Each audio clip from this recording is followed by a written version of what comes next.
Here's today's In Touch devotion. Today's scripture reading begins in verse 12 of 1 Peter chapter 4. Beloved, do not be surprised at the fiery ordeal among you, which comes upon you for your testing, as though some strange thing were happening to you.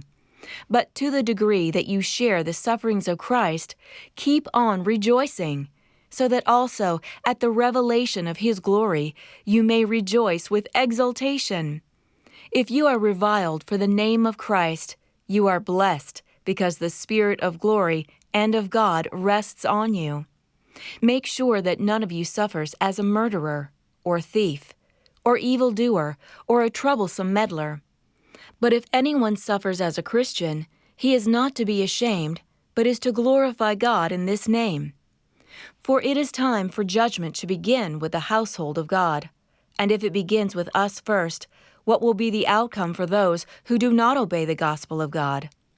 And if it is with difficulty that the righteous is saved, what will become of the godless man and the sinner? Therefore, those also who suffer according to the will of God shall entrust their souls to a faithful Creator in doing what is right.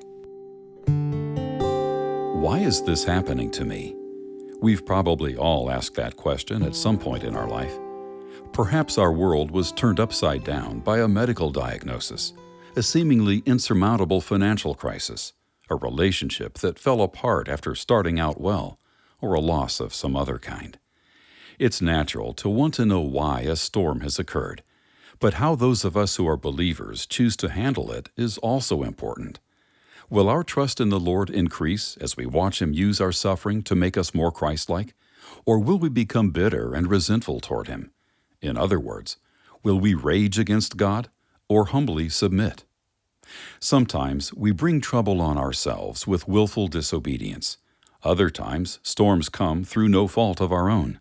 In either case, difficulties are common to all of us. And Peter tells us not to be surprised at fiery ordeals as if something strange is happening to us. Whatever the cause, God uses trials to purify and refine us. Therefore, as we aim to continually do what is right in the Creator's eyes, let's keep on rejoicing in the Lord, with our hope firmly set on Christ's return.